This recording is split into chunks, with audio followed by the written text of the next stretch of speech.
Yellow guys നട്ടപ്പതിര വ്ളോഗ്സിലേക്ക് സ്വാഗതം. അപ്പോൾ ഞാനിവിടെ ഐഷാഡോ കിട്ടിയിരിക്കുകയാണ്. കാരണം എന്താണെന്നറിയോ, എക്സ്പയറി ഡേറ്റ് ആവാനായി, അടുത്ത മാസമാണ് എക്സ്പയറി ഡേറ്റ്. അപ്പോൾ എനിക്ക് ഭയങ്കര സങ്കടം, ഈ അടുത്തൊന്നും ഫംഗ്ഷൻസ് വരുന്നുമില്ല, എനിക്കാണെങ്കിൽ യൂസ് ചെയ്യാനും പറ്റത്തില്ല. അപ്പോൾ കിട്ടിയ എല്ലാ അവസരങ്ങളും കയറി ഇങ്ങോട്ട് മെയ്യാണ്, അധികം തട്ടിട്ടുള്ള ലേശം. പിന്നെ ഇത് കണ്ടില്ലേ, ഇത് ഞാൻ അബദ്ധം, ലിപ്സ്റ്റിക്ക് പിന്നെ പറയേ വേണ്ടല്ലോ, ഒരുവിധം എല്ലാവർക്കും പറ്റുന്നതാണ്. നമ്മൾ ഓൺലൈനിൽ ഈ ഷെയ്ഡ് കണ്ടിട്ട് വാട്ട് നൈസ് കളർ എന്നൊക്കെ പറഞ്ഞിട്ട് അതുകൂടെ വാങ്ങിക്കും. പക്ഷെ വന്ന് കഴിയുമ്പം ഇതാണ് അവസ്ഥ.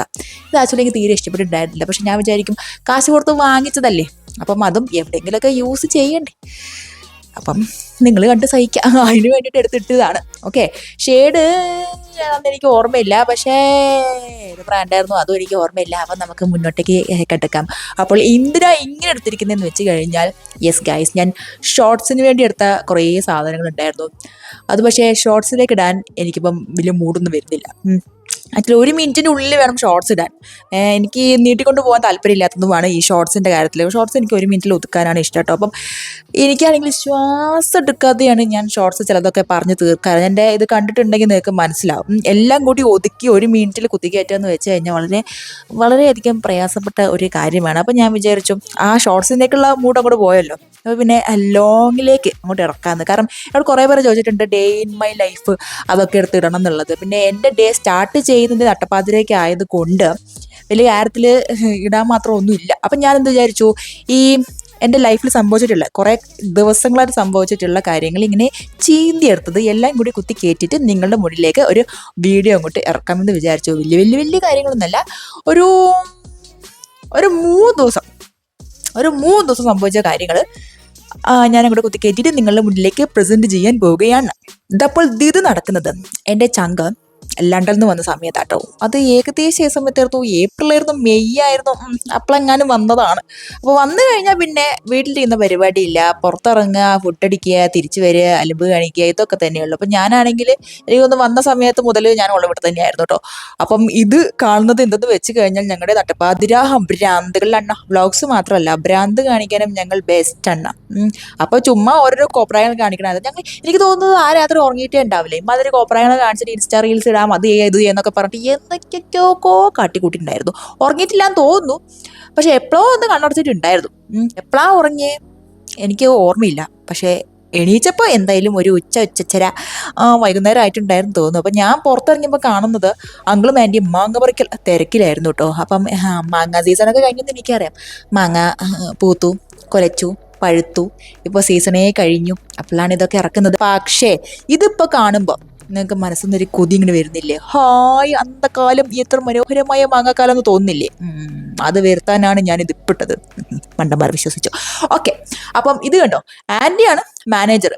ആ പഴുത്തതാണ്, ഈ പഴുത്തതാണ്, അത് പറിച്ചോ, അത് മുന്തിയതാണെന്നൊക്കെ പറഞ്ഞിട്ട് അങ്കിളിനെ മോട്ടിവേറ്റ് ചെയ്യുന്നത് ആൻറ്റിൻ്റെ ജോലി, പറക്കുന്ന ജോലി അങ്കിളുടെ. അപ്പൊ അങ്കിൾ എന്നെ സുമ്മാ വാ ഒരു കുന്തം എടുത്ത് വന്നിട്ട് ഇത് കണ്ടില്ലേ, 1 മാങ്ങ, 2 മാങ്ങ, 3 മാങ്ങ, വാ ഏ ചങ്കിൻ്റെ ഡാഡി മാസ്റ്റടാ. ഇങ്ങനെ ഒരു കുന്തെടുത്ത് കുത്തി മറ്റേ കൈ കൊണ്ട് പിടിക്കാൻ പറ്റുമോ സക്കീർ ബായിക്ക്? അതൊക്കെ ഒരു കഴിവ് തന്നെയല്ലേ. അപ്പോൾ അവിടുന്ന് ഒരു 2 മാങ്ങ എടുത്തോണ്ട് ഞാനങ്ങോട്ട് ഇറങ്ങുകയാണ്. കാരണം വീടെത്തണമല്ലോ. അപ്പോൾ അവർക്ക് എന്തായാലും ടൗണിലേക്ക് ഇറങ്ങേണ്ട ഒരു കാര്യം ഉണ്ടായിരുന്നു. എന്നാൽ പിന്നെ എന്നെ ഒരു സ്റ്റാൻഡിലേക്കും ഇറക്കാമെന്ന് വിചാരിച്ചിട്ട് ഞങ്ങളങ്ങോട്ട് പോവുകയാണ്. അപ്പോൾ വഴിയിൽ ബൺ ക്ലബ്ബ് കണ്ടപ്പോൾ അവിടെ ഒന്ന് ദർശനം നടത്തിയേക്കാം എന്ന് വിചാരിച്ചു. ബൺ ക്ലബ്ബൊക്കെ കണ്ടിട്ട് എത്ര കാലമായി, കുറേ വർഷങ്ങൾക്ക് ശേഷമാണ് ഞാൻ ബൺ ക്ലബ്ബിലേക്ക് കയറുന്നത്. ബൺ ക്ലബിലേക്ക് കയറുന്നത്. കാരണം മലാപ്പറമ്പ് ഹൗസിംഗ് കോളനിയിലായിരുന്ന സമയത്താണ് ഇടയ്ക്കിടയ്ക്ക് ഞാൻ ഓർഡർ ചെയ്യിപ്പിക്കുകയായിരുന്നു. അതിൽ വേറെ ഏതൊക്കെയോ ബീഫിൻ്റെ ഒരു ഐറ്റമൊക്കെ ഉണ്ടായിരുന്നു. എന്തൊരു ബീഫിൻ്റെ ഒരു ബണ്ണിൻ്റെ ഉള്ളിൽ ബീഫൊക്കെ നിറച്ചിട്ടുള്ള സംഭവമൊക്കെ ഉണ്ടായിരുന്നു കേട്ടോ. അത് ഭയങ്കര എനിക്ക് ഇഷ്ടമായിരുന്നു. അപ്പം അതും ഞാനും വെച്ചും കൂട്ടിയിട്ട് ഇടയ്ക്കിടയ്ക്ക് അത് ഓർഡർ ചെയ്ത് കഴിക്കുകയായിരുന്നു. പിന്നെ ഇങ്ങോട്ടേ ബാലുശ്ശേരിയിലേക്ക് വീട് മാറിയപ്പം അതും ഇല്ല, ഒന്നുമില്ല, ഒരു കുഴപ്പമില്ല. എനിവേ അപ്പോൾ കുറേ കാലത്തിന് ശേഷമാണ് കയറുന്നത്. അപ്പം ഞാനിങ്ങനെ അവിടുത്തെ ആംബിയൻസ് ഒക്കെ ഇങ്ങനെ എന്നൊക്കെ നോക്കിക്കൊണ്ടിരിക്കുകയായിരുന്നു. ഈ നട്ടപ്പാത്രേക്കുള്ള വ്ളോഗ് എടുത്താനുള്ള പ്രശ്നം അതാണ്. ഞാൻ ഇവിടെ 2 കാപ്പിയൊക്കെ കുടിച്ചിരിക്കുകയാണെങ്കിലും ഞാൻ പറയാം, മൈൻഡ് ഭയങ്കര ഇങ്ങനെ ഓടിക്കൊണ്ടിരിക്കുകയാണ്. പക്ഷെ നാക്കൊക്കെ ഇങ്ങനെ കുഴഞ്ഞു വരുന്നു. എനിക്ക് തോന്നുന്നു ക്ഷീണം പുറത്തേക്ക് വരുന്നുണ്ട് എന്ന് തോന്നുന്നു. മൈൻഡ് റേസ് ആവുന്നുണ്ട്, മൈൻഡ് ഇങ്ങനെ ഓടിക്കൊണ്ടിരിക്കുകയാണ്, പക്ഷേ പുറത്തേക്കൊന്നും വരുന്നില്ല. അതുകൊണ്ട് ബ്ലാ എന്നൊക്കെ വരും ഇടയ്ക്കിടയ്ക്ക്. Please don't mind. അങ്ങനെ ഞാൻ ആംബിയൻസൊക്കെ ഇങ്ങനെ സോക്കിൻ ചെയ്തുകൊണ്ടിരിക്കുമ്പോഴാണ് ഈ സംഭവത്തിനെ കാണുന്നത്. Korean garlic bun. അപ്പോൾ ഇത് ഞാൻ ആദ്യമായിട്ടോ കാണുന്നത്. സംഭവമൊന്നുമില്ല, നമ്മുടെ ഈ ബട്ടർ, ഗാർലിക്, പിന്നെ കുറച്ച് ഹെർബ്സ് ഒക്കെ എടുത്തിട്ട് നമ്മുടെ ഈ ബണ്ണിൻ്റെ ഉള്ളിലേക്ക് കുത്തി നിറച്ച് വെച്ചതാണ് സാധനം. പക്ഷേ അതിൻ്റെ ഷേപ്പ് കാരണമാണോ പേര് കാരണമാണോ എന്ന് എനിക്കറിയില്ല. വട്ട പൂക്കി കാണുമ്പോൾ തന്നെ എടുത്ത് കഴിക്കാൻ തോന്നുന്നില്ലേ. അപ്പം അത് കണ്ടപ്പം ഓക്കെ, എന്നാൽ പിന്നെ അത് കൂടെ ഓർഡർ ചെയ്യാന്ന് വെച്ചാൽ ഞങ്ങൾ ഒരെണ്ണം വെച്ചിട്ട് ഓർഡർ ചെയ്തു. കാരണം ബട്ടർ ആണല്ലോ, അപ്പോൾ ബട്ടർ അധികം കഴിച്ചിട്ട് വലിയ മത്ത് പിടിക്കണ്ട വെച്ചിട്ട് ഒരെണ്ണം അങ്ങോട്ട് ഓർഡർ ചെയ്തു. അതിനുശേഷം കോൾഡ് കോഫി വിട്ട് ഒരു കളിയില്ല. എൻ്റെ പ്രീവിയസ് വ്ളോഗ്സും ഷോർട്സൊക്കെ കണ്ടാൽ നിങ്ങൾക്ക് മനസ്സിലാവും ഞാൻ എന്ത് ഭ്രാന്തിയാണ്. കോഫി അഡിക്റ്റാണ്. കോൾഡ് കോഫി, ലാറ്റെ, ഇതിനൊക്കെ ഭ്രാന്താണ് ഇരിക്കുക. അപ്പം അതും വാങ്ങിച്ച് പിന്നെ ഒരു നാച്ചോസും കഴിച്ച് വയറ് നിറഞ്ഞു. പക്ഷേ പിന്നെയും ഈ ഗാർലിക് ബൺ ഉണ്ടല്ലോ, നമ്മൾ ഈ കൊറിയൻ ഗാർലിക് ബൺ നമ്മളിങ്ങനെ മാട്ടി പിടിക്കുന്നുണ്ടായിരുന്നു. അപ്പോൾ ഞാൻ 2 കൂടി അങ്ങോട്ട് ഓർഡർ ചെയ്തു. അപ്പോൾ അതും കഴിച്ചിരുന്ന് ഞങ്ങൾക്കൊരു കാര്യം മനസ്സിലായി, പെട്ടെന്ന് തന്നെ ഇറങ്ങുന്നതാണ് നല്ലത്. കാരണം ഇറങ്ങിയില്ലെങ്കിൽ അവിടെയുള്ള എല്ലാ സാധനങ്ങളും ഞങ്ങൾ പെറുക്കി തിന്നു. അതുകൊണ്ട് ഞങ്ങൾ അവിടെ നിന്ന് ഇറങ്ങുകയാണ്. അപ്പം ഇറങ്ങി കഴിയുമ്പോൾ മോളോട്ട് നോക്കിയപ്പോൾ വമ്പിളി മാമിനെ നല്ല ഫുള്ളായിട്ട് ഇങ്ങനെ ചിരിച്ച് കാണിച്ചുകൊണ്ടിരിക്കുന്നത്. പിന്നെ ഒന്നും നോക്കിയില്ല, സാംസങ് ഗാലക്സി S24 അൾട്രയുടെ പവർ അങ്ങോട്ട് കാണിച്ചു. സൂം ചെയ്ത് അങ്ങോട്ട് പോയിട്ട് മാമിൻ്റെ പ്രൈവസിയിലേക്ക് അങ്ങോട്ട് കടന്ന് കയറുകയായിരുന്നു. എന്നിട്ട് നല്ല രീതിക്ക് വീഡിയോ എടുക്കുന്നു, ഫോട്ടോ എടുക്കുന്നു, വാ. അത് കഴിഞ്ഞിട്ട് അഡ്വഞ്ചറസ് ജേണിക്ക് വേണ്ടിയിട്ട് നമ്മളുടെ ബസ് സ്റ്റാൻഡിൽ പോയിട്ട് നമ്മുടെ ബാലുശ്ശേരി ബസ് അങ്ങോട്ട് കയറി വീട്ടിലേക്ക് പോവുകയാണ്. അപ്പോൾ അതോടുകൂടി ആ ദിവസം നല്ല മനോഹരമായിട്ട് അവസാനിച്ചിരിക്കുന്നു. പിന്നെ എനിക്കൊരു സപ്പോർട്ട്, അതായത് ഒരു മാസം നമ്മളിപ്പോൾ ഒരു 1-2 വീക്കിൽ തന്നെ ഒരു 2-3 ദിവസം ഇറങ്ങി കഴിഞ്ഞ് കഴിഞ്ഞാൽ പിന്നെ ഒരു 3-4 മാസത്തേക്ക് എനിക്ക് റീചാർജ് ചെയ്യണം. കാരണം ഇൻവെർട്ടർ അല്ലല്ലോ,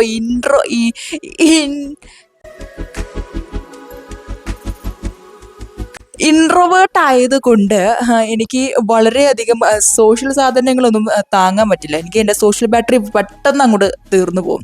അപ്പം എനിക്കൊന്ന് റീചാർജ് ചെയ്യാൻ വേണ്ടിയിട്ട് ഒരു 2-3 മാസത്തേക്ക് ഞാൻ വീട്ടിൽ തന്നെയായിരിക്കും. അപ്പം അതിൻ്റെ ഇടയിലേക്കാണ് എനിക്ക് പെട്ടെന്നൊരു പൂതി കയറി വന്നത് ഷവായ കഴിക്കണമെന്ന്. ഷവായ എന്നല്ല, എനിക്കൊരു ഫുൾ ചിക്കൻ എനിക്ക് ഒറ്റയ്ക്കിരുന്ന് കുത്തിയിരുന്ന് കഴിക്കണം എന്നുള്ള ഒരാഗ്രഹം വന്നത് കേട്ടോ. അപ്പം കുറച്ചധികം ദിവസം ഞാനിങ്ങനെ നമ്മൾ പറഞ്ഞുകൊണ്ടിരിക്കാം, നമുക്ക് എങ്ങനെയെങ്കിലും പോയി വാങ്ങിക്കാം, എവിടെന്നെങ്കിലും പോയി വാങ്ങിക്കാം, അല്ലെങ്കിൽ ടൗണിലേക്ക് പോവാം, എന്തെങ്കിലും ചെയ്യാം, എനിക്ക് വാങ്ങിച്ചേ പറ്റൂ എന്ന് പറഞ്ഞ് കുറേ അങ്ങനെ കിടന്ന് പറഞ്ഞുകൊണ്ടിരിക്കുക കേട്ടോ.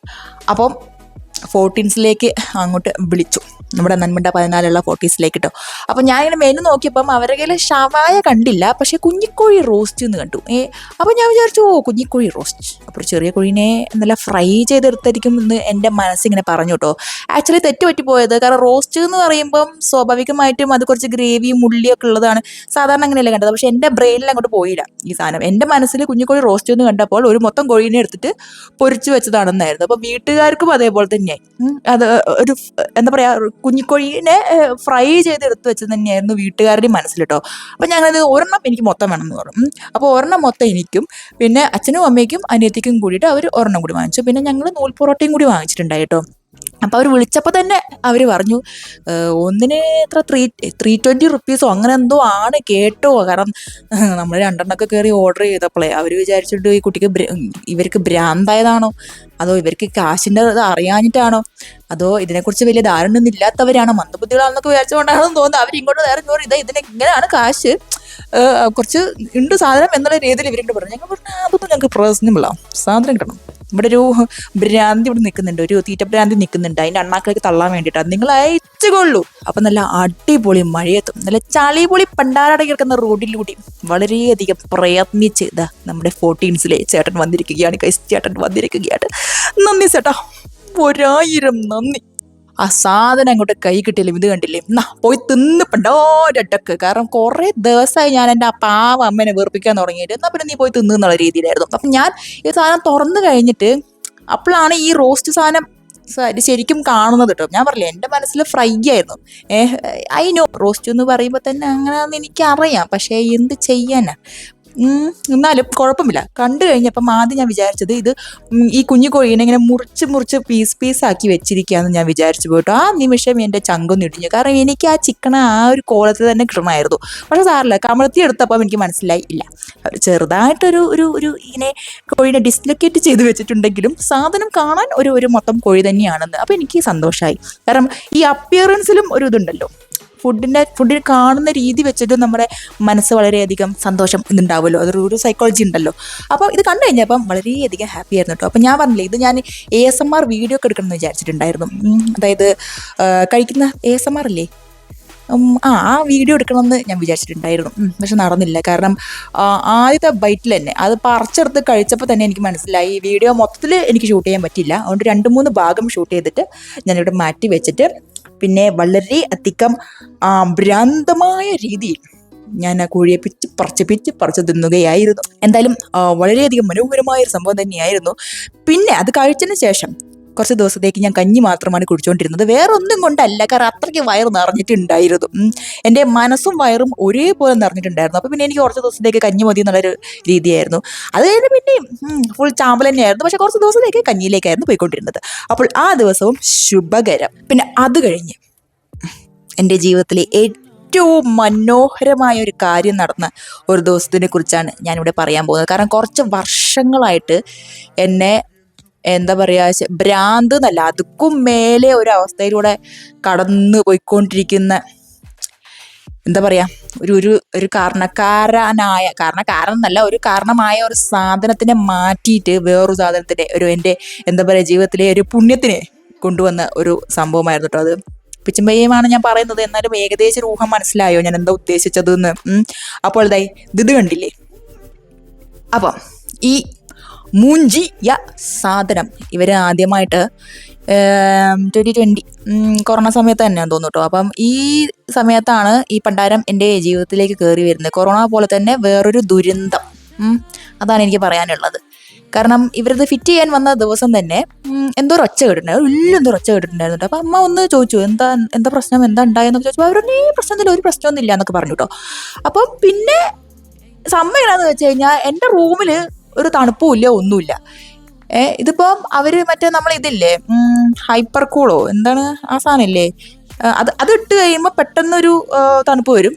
അല്ലാണ്ട് നോർമലായിട്ടിരുന്ന സമയത്തൊന്നും തണുപ്പൊന്നും ഇല്ല കേട്ടോ. അതുമല്ല അമ്മ എപ്പോഴും പറയുമായിരുന്നു എൻ്റെ റൂമിൽ വല്ലാത്തൊരു എന്തോ ഒരു മണമൊക്കെ വരുമായിരുന്നു. എനിക്ക് തോന്നുന്നു ഞാൻ റൂം തന്നെ ആയതുകൊണ്ട് എനിക്ക് പ്രത്യേകിച്ച് ഡിഫറൻസ് ഒന്നും തോന്നുന്നുണ്ടായിരുന്നില്ല. പക്ഷെ റൂമിലേക്ക് കയറി വരുന്ന ആൾക്കാർക്ക് എന്തോ ഒരു മണമൊക്കെ ഉണ്ടായിരുന്നു. അപ്പം ഞാൻ വിചാരിച്ചത് വൃത്തിയും വെടിപ്പൊന്നും ഇല്ലാത്തതുകൊണ്ട് എന്നെയും എൻ്റെ റൂമിനെയും എൻ്റെ ഡ്രസ്സിനൊക്കെയാണ് മണക്കുന്നത്. പക്ഷെ സംഭവം അങ്ങനെയായിരുന്നില്ല. ഇവർ ഫിറ്റ് ചെയ്യാൻ നേരത്ത് എന്തോ ഗ്യാസിൻ്റെ എന്തോ സാധനം പൊട്ടിയിട്ടുണ്ടായിരുന്നു, എന്തോ പ്രശ്നങ്ങളൊക്കെ വന്നിട്ടുണ്ടായിരുന്നു. അപ്പം അതുകൊണ്ടാണ് ഇതിങ്ങനെ വരുന്നത്. അപ്പോൾ കാരണം ഞങ്ങൾ ഈ തണുപ്പില്ലാന്ന് പറഞ്ഞിട്ട് അവസാനം ഇവരെ വിളിച്ചപ്പോൾ ഇവരൊന്ന് നോക്കിയിട്ട് പറഞ്ഞതാണ് ഇതിങ്ങനെ ഗ്യാസ് പോയിക്കൊണ്ടിരിക്കുകയാണെന്നോ അങ്ങനെ എന്തോ ഒരു ഇഷ്യൂ ഉണ്ടായി. അപ്പം അവർ വന്നിട്ട് പറഞ്ഞു ഇതിന് ഇഷ്യൂ ഉണ്ട്, ഇങ്ങനെയാണ് അങ്ങനെയാണ്, അപ്പോൾ നമുക്ക് മാറ്റിത്തരാന്ന് പറഞ്ഞു. കാരണം വാങ്ങിച്ചിട്ട് കുറച്ചല്ലേ ആയിട്ടുള്ളൂ. അപ്പം അതിൻ്റെ മുന്നിലേ ഈ ഇഷ്യൂ വന്നു. അപ്പോൾ അവർ മാറ്റി തന്നു. അപ്പം ഞാനാണെങ്കിൽ അതിൻ്റെ മുന്നിൽ എനിക്ക് തണുപ്പ് കിട്ടില്ല എന്ന് പറഞ്ഞിട്ട് ഒരു ഡയറക്ഷനിലാണ് വെച്ചോണ്ടിരുന്നത്, അത് മാറ്റിയിട്ട് വേറൊരു ഡയറക്ഷനിലേക്കൊക്കെ വെച്ചിട്ടുണ്ടായിരുന്നു. എനിക്ക് AC എന്ന് പറയുന്നത് വളരെയധികം അത്യാവശ്യമായിട്ടുള്ളൊരു കാര്യമായിരുന്നു. കാരണം മോൾ ഭാഗത്ത് എന്താ പറയുക, ഓവനിലിട്ട ഫീലാണ് ഈ മോൾ ഭാഗത്ത്, ഈ ചൂട് കാലത്ത് എന്ന് പറയുന്നത്. നമുക്കൊന്നും മോൾ ഭാഗത്ത് ഇരിക്കാനേ പറ്റില്ല. എനിക്കാണെങ്കിൽ പ്രത്യേകിച്ച് ടൈപ്പ് ആൻഡ് ഡയബറ്റിക്കും കൂടി ആയതുകൊണ്ട് ഇപ്പം ഷുഗർ കൂടുന്ന സമയത്ത് ഓൾറെഡി ഷുഗർ കൂടുമ്പോൾ എൻ്റെ ബോഡി എന്ന് പറയുന്നത് തീയിലിട്ട പോലെയാണ്. അപ്പം അതിൻ്റെ കൂടെ ഈ പുറത്തുനിന്നുള്ള ചൂടെന്ന് പറയുമ്പോൾ സഹിക്കാൻ പറ്റാത്തതിലധികം ചൂടായിരുന്നു കേട്ടോ. അപ്പം എനിക്കാണെങ്കിൽ വളരെയധികം ഞാൻ പറഞ്ഞില്ലേ ഭ്രാന്തമായ അവസ്ഥയിൽ കൂടിയാണ് പോയിക്കൊണ്ടിരുന്നത്. അപ്പം അതിൻ്റെ കൂടിയാണ് ഈ AC വെച്ചിട്ട് AC ഇമാതിരി കളിക്കുന്നത്. ഒരു ഇത്തിരി തണുപ്പ് അങ്ങനെ അത് വന്ന് അവർ മാറ്റിയ ശേഷവും ഇതിന് പല പ്രശ്നങ്ങളായിരുന്നു. ഇതിന് മര്യാദയ്ക്ക് തണുപ്പ് അങ്ങോട്ട് വരുന്നില്ല, എന്തൊക്കെയോ പ്രശ്നങ്ങൾ. അപ്പം ഞാൻ പിന്നെ കുറേ സഹിക്കും. പിന്നെ ചിലപ്പോൾ തോന്നും ഓക്കെ നേരെയായിട്ടുണ്ട് എന്ന് തോന്നും, ചിലപ്പോൾ നേരെയായിട്ട് ഉണ്ടാവില്ല. എനിക്ക് തോന്നുന്നു ഇതിൻ്റെ തന്നെ ഒരു ലോകത്തായിരുന്നു. AC തന്നെ ലോകത്താണ്. വേണമെങ്കിൽ നീ കാറ്റ് കൊണ്ടാൽ മതി, ഞാൻ വേണമെങ്കിൽ കാറ്റുണ്ടാക്കും, ഞാൻ വേണമെങ്കിൽ തണുപ്പിക്കും, നീ വേണമെങ്കിൽ ഇവിടെ കിടക്ക്, അല്ലെങ്കിൽ നീ ഓഫ് ചെയ്തിട്, അല്ലെങ്കിൽ നീ തല്ലിപ്പൊളിച്ച് കളയുന്നുള്ള രീതിയിലായിരുന്നു എൻ്റെ AC ഉള്ളത് കേട്ടോ. അങ്ങനെ കുറച്ച് കാലം കഴിഞ്ഞപ്പോൾ നമ്മൾ ഇതിനെ ഒന്ന് സർവീസ് ചെയ്യാൻ വിളിച്ചു കേട്ടോ. കാരണം ഇതിൻ്റെ ഉള്ളിലാണെങ്കിൽ നിറച്ചും പൊടി. അപ്പോൾ ഞാൻ വെച്ചാൽ ഇനിയിപ്പോൾ ACൻ്റെത് ഞാനാണെങ്കിൽ ആ ഫിൽറ്ററില്ലേ മോൾ ഭാഗത്തെ ഫിൽറ്റർ സാധനം, അതൊക്കെ ഞാൻ ഊരിയിട്ട് ഇടയ്ക്കിടയ്ക്ക് ക്ലീൻ ചെയ്ത് വെക്കായിരുന്നു. പക്ഷേ ഇതിൻ്റെ ഉള്ളിലും പൊടിയൊക്കെ ഉണ്ടല്ലോ. അപ്പോൾ പിന്നെ ഞങ്ങൾ വിചാരിച്ചു എന്നാൽ പിന്നെ സർവീസ് ചെയ്യാൻ വേണ്ടി വിളിക്കാമെന്ന് പറഞ്ഞിട്ട് അവരെ അങ്ങോട്ട് വിളിച്ചു. അതായിരുന്നു ജീവിതത്തിലെ ഏറ്റവും എന്താ പറയുക, ഇത് വാങ്ങിച്ചതിന് ശേഷം അടുത്ത ഒരു മണ്ടത്തരം, ഏറ്റവും വലിയ മണ്ടത്തരം, ഏറ്റവും വലിയ പൊട്ടത്തരം എന്ന് പറയുന്നത് ഈ സർവീസിന് വേണ്ടി വിളിച്ചതായിരുന്നു കേട്ടോ. കാരണം ഇവർ വന്നിട്ട്, ഞാൻ നോക്കുമ്പോൾ ഇവർ വന്നിട്ട് ഇവിടെ എൻ്റെ റൂം മൊത്തം ചളിയായി കിടക്കുന്നു, എൻ്റെ ബാത്റൂം മൊത്തം ചളിയായി കിടക്കുന്നു. അതായത് ഇവർ എന്തോ കഴുകിയിട്ട് അവിടെ വെച്ച എന്തൊക്കെയാണ്. അതിനുശേഷം ഇവർ എന്ത് ചെയ്തെന്ന് വെച്ച് കഴിഞ്ഞാൽ, ഗ്യാസ് കുറവാണെന്ന് പറഞ്ഞിട്ട് ഇവർ എത്ര രൂപയ്ക്ക് എന്താ പറയുക ഗ്യാസ് നിറച്ചു. അതിനുശേഷം ഞാൻ AC ഓണാക്കിയ ശേഷം ഇതാണ് അവസ്ഥ. ഇത് ഞാനൊരു പണ്ടൊരു ഷോർട്ടാക്കി ഇട്ടിട്ടുണ്ടായിരുന്നു. ഈ CH38 ഈ സാധനം ഇങ്ങനെ കാണിച്ചുകൊണ്ടിരിക്കുക. കാരണം ഒരു അരമണിക്കൂർ AC വർക്കാവും, അത് കഴിഞ്ഞിട്ട് ഈ പണ്ടാരം കാണിച്ചുകൊണ്ടേയിരിക്കും. അപ്പം ഇവരെ വിളിക്കുന്നതിന് മുമ്പിൽ ഞാനൊന്ന് ഓൺലൈൻ നോക്കിയിട്ടുണ്ടായിരുന്നു, ഇത് എന്തായി ഇങ്ങനെ കാണിക്കാൻ കാരണം എന്ന്. അപ്പോൾ അവർ പറഞ്ഞു ഗ്യാസ് ഇല്ലാത്തത് കൊണ്ടാണ് ഇതിങ്ങനെ കാണിക്കുന്നത് എന്ന്. അപ്പം ഈ പണ്ടാരങ്ങൾ എത്രയോ കാശ് എക്സ്ട്രാ കൊടുത്തിട്ട് ഇവർ നിറച്ചത് പിന്നെ എന്താണ്? ചാണകവും എന്താ നിറച്ച് വെച്ചത് ഇവര്? ഇനി എന്തുകൊണ്ടാണ് ഈ സാധനം കാണിച്ചുകൊണ്ടിരിക്കുന്നത്? അപ്പോൾ അവർ പറയാണ് ഇതിനിപ്പം എക്സ്ട്രാ കാശ് കൊടുത്തിട്ട് പിന്നെയും നിറയ്ക്കണം ഗ്യാസ് എന്ന്. ഈ ഓൾറെഡി എനിക്ക് തോന്നുന്നത് സർവീസ് ചെയ്യാൻ വലിയ കാശൊന്നും ഇല്ലാന്ന് തോന്നുന്നു. അപ്പോൾ ചിലപ്പോൾ മേബി ഇവർ കാശ് കിട്ടാൻ വേണ്ടിയിട്ട് ഇവർ ചെയ്തതായിരിക്കും, നമുക്കൊന്നും പറയാൻ പറ്റില്ലല്ലോ ഇവരെന്താ ഉദ്ദേശിക്കുന്നതെന്ന്. എന്നിട്ട് പിന്നെ വിളിച്ചപ്പോൾ അവർ ഗ്യാസ് ഇല്ലാത്തതുകൊണ്ടായിരിക്കും വന്ന് നിറയ്ക്കണം, അപ്പോൾ അതിന് ഇത്രയും കാശാവുന്നു. പറഞ്ഞു ശരി വേണ്ട, നിങ്ങളൊന്നും ചെയ്യണ്ട, ഞാൻ അനുഭവിച്ചോളാം. അത് കഴിഞ്ഞിട്ട് എനിക്ക് തോന്നുന്നു അമ്മ വേറൊരു അമ്മയ്ക്ക് പരിചയമുള്ള ഒരാളെ വിളിച്ചുകൊണ്ട് വന്നു. അയാൾ നല്ല മാന്യമായിട്ട് എല്ലാം ചെയ്ത് കഴിഞ്ഞിട്ട് ഇവർ പോയി. കാരണം ആർക്ക് പൈസ കൊടുത്താലും ഈറ്റങ്ങൾക്ക് പൈസ കൊടുക്കുന്ന പ്രശ്നമില്ല എന്ന് നമ്മൾ നേരത്തെ തീരുമാനിച്ചായിരുന്നു. കാരണം ഉടായ്പ കാണിക്കാൻ പാടില്ല, മാന്യമായിട്ട് സത്യസന്ധമായിട്ട് ജീവിക്കാൻ പഠിക്കൂ സുഹൃത്തുക്കളെയും. അല്ലെങ്കിൽ എന്നെപ്പോലെ ഇങ്ങനെ ഒരു യൂട്യൂബ് ചാനൽ തുടങ്ങിയിട്ട് വളവളോട് സംസാരിച്ചുകൊണ്ടിരിക്കും, എന്നിട്ട് അതിൽ നിന്ന് കാശ് ഉണ്ടാക്കും. അല്ലാണ്ട് വെറുതെ ഇങ്ങനെ പാവങ്ങളെ ഇങ്ങനെ ഗ്യാസ് നിറയ്ക്കാനാണ്, ഇത് നിറയ്ക്കാൻ ഇത് നിറയ്ക്കാന്ന് പറഞ്ഞിട്ട് വന്ന് വെറുതെ വൈ മാൻ. ആലോചിക്കുമ്പോൾ തന്നെ മറ്റു ദേഷ്യം വരും. കാരണം ഈ ആൾക്കാർ വന്ന് ഇങ്ങനെ പറ്റിച്ചിട്ട് പോകുമ്പോഴേ നമ്മളിങ്ങനെ ഒന്നും ചെയ്യൂല. ഞാൻ എന്നിട്ട് ഓൺലൈൻ കയറി നോക്കിയപ്പോൾ ഈ കമ്പനീൻ്റെത് കുറേ പേര് പറഞ്ഞിട്ടുണ്ട് ഈ കമ്പനിയിൽ ഇങ്ങനത്തെ പരിപാടി നടക്കുന്നുണ്ട് എന്നുള്ളത്. ഇവരിങ്ങനെ വരും, ഇവരിങ്ങനെ നിറയ്ക്കും, ഈ സാധനം തന്നെ കണ്ടു. ചിലരൊക്കെ എനിക്ക് തോന്നുന്നത് കോർട്ടിൽ പോയിട്ടുണ്ട് എന്നൊക്കെ പറയുന്നൊക്കെ ഉണ്ട്. എനിക്ക് അതൊക്കെ എത്രത്തോളം വിശ്വസിക്കാൻ പറ്റുമെന്ന് എനിക്കറിയില്ല. പക്ഷേ ഇങ്ങനെ പറഞ്ഞിട്ടുണ്ട് ഇവരുടെ സ്ഥിരം പരിപാടിയാണെന്നും എന്തൊക്കെയൊക്കെ പറയുന്നുണ്ടായിരുന്നു. അതെനിക്ക് ഞാൻ വിശ്വസിക്കുന്നുമില്ല, ഒന്നും ഞാൻ പറയുന്നുമില്ല. പക്ഷേ ഞാൻ എൻ്റെ കാര്യം പറഞ്ഞതാണ്. കാരണം ഒരു പ്രശ്നം എന്ന് പറഞ്ഞു കഴിഞ്ഞാൽ തണുപ്പ് തീരെ ഉണ്ടായിരുന്നില്ല. കാരണം ഞാനിവിടെ എനിക്കൊന്ന് 18 ഞാൻ AC ഇട്ടാൽ പോലും എനിക്ക് തണുപ്പ് വരില്ല. എന്നിട്ട് ഞാൻ പറഞ്ഞില്ലേ, എനിക്കാണെങ്കിൽ ഈ ചൂട് കാരണം നിക്കക്കള്ളില്ലാത്ത അവസ്ഥയൊക്കെ വരും. ചില സമയത്ത് ഈ കരച്ചിലൊക്കെ വരും. ഈ റെഡി ആവുന്നൊക്കെ സമയത്തുണ്ടല്ലോ, എനിക്ക് ഈ സാരി ഉടുക്കുമ്പോഴും എനിക്ക് റെഡി ആവുന്ന സമയത്തൊക്കെ എനിക്ക് തണുപ്പ് വേണം. അല്ലെങ്കിൽ ഞാനിങ്ങനെ എനിക്ക് റെഡി ആകാൻ പറ്റൂല. ഇങ്ങനെ കുടുകുട അങ്ങോട്ട് ഇങ്ങനെ ഒഴിച്ചങ്ങോട്ട് വരും. പിന്നെ ഞാനിങ്ങനെ ഈ ടേബിൾ ഫാനൊക്കെ ഉണ്ട്, ആ സാധനമൊക്കെ വെച്ചിട്ടാണ് ഞാൻ റെഡി ആവുന്നത്. കാരണം മൂഡ് മാറിക്കഴിഞ്ഞാണ്ടല്ലോ, കാരണം ചൂട് വന്ന് ഒരു മൂഡ് മാറലുണ്ട്, അത് വന്നു കഴിഞ്ഞാൽ എന്നെ പിടിച്ചാൽ കിട്ടൂല. അതുകൊണ്ട് അങ്ങനെയൊക്കെയാണ് ഞാൻ സർവൈവ് ചെയ്ത് പോയിക്കൊണ്ടിരുന്നത്. പിന്നെ എനിക്ക് തോന്നുന്നത് കുറച്ച് മാസങ്ങൾക്ക് മുന്നേ എൻ്റെ അനിയത്തിക്ക് AC വെച്ചിട്ടുണ്ടായിരുന്നു റൂമിൽ. കാരണം മോൾ ഭാഗം ആക്ച്വലി എൻ്റെ അനിയത്തിക്ക് AC-ൻ്റെ ആവശ്യമില്ല, കാരണം ആള് തണുപ്പ് പറ്റാത്ത ഒരാളാണ്.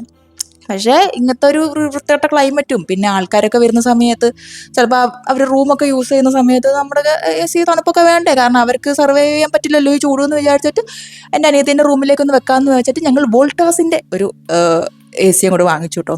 എന്നിട്ട് നിങ്ങളറിയണം, എൻ്റെ അനിയത്തിൻ്റെ റൂമിൽ ഈ വോൾട്ടാസ് വെച്ചിട്ട് എനിക്ക് തോന്നുന്നു 24-26 ടെമ്പറേച്ചർ ഇട്ടിരിക്കുന്നത് കേട്ടോ. 24-26 ടെമ്പറേച്ചർ ഇട്ടിട്ട് ഞാൻ ആ റൂമിലേക്ക് കയറിയിട്ട് എൻ്റെ കണ്ണുതൊക്കെ ഇങ്ങനെ വെള്ളം വന്നു പോയിരിക്കും. കാരണം ഇത്രയും തണുപ്പ് ഞാൻ എൻ്റെ ജീവിതത്തിൽ അനുഭവിച്ചിട്ടില്ല. ഈ AC-യിൽ നിന്ന് ഇത്രയും തണുപ്പ് ഞാൻ ഇത്രയും വർഷങ്ങളായിട്ട്, അതായത് 2020 മുതൽ 2025 വരെ ഇത്രയും വർഷങ്ങളായിട്ട് ഇത്രയും തണുപ്പ് ഞാൻ ഇതുവരെ അനുഭവിച്ചിട്ടുണ്ടാവില്ല. അപ്പോൾ ഓളുടെ റൂമിൽ കയറിയിട്ട് ഈ തണുപ്പ് അങ്ങോട്ട് മുഖത്തേക്ക് വന്നപ്പോൾ ഉണ്ടല്ലോ, പതിഞ്ഞ് തൂക്കും ഒരു വൈബായിരുന്നു എനിക്ക് കേട്ടോ. എനിക്ക് ആ റൂമിൽ നിന്ന് ഇറങ്ങാനേ തോന്നുന്നുണ്ടായിരുന്നു, എനിക്ക് കരച്ചിലും വന്നു.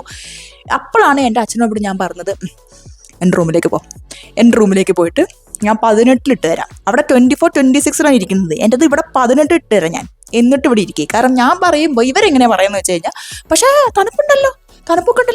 കാരണം ഇവർ പുറത്തുനിന്ന് ഉള്ളിലോട്ട് വരുമ്പോൾ അവർക്ക് എന്തായാലും ഒരു ഡിഫറൻസ് തോന്നുമല്ലോ. അപ്പോൾ തണുപ്പുണ്ട്, പക്ഷേ 18 ഇടുമ്പോൾ 18 തണുപ്പ് കാണിക്കണം.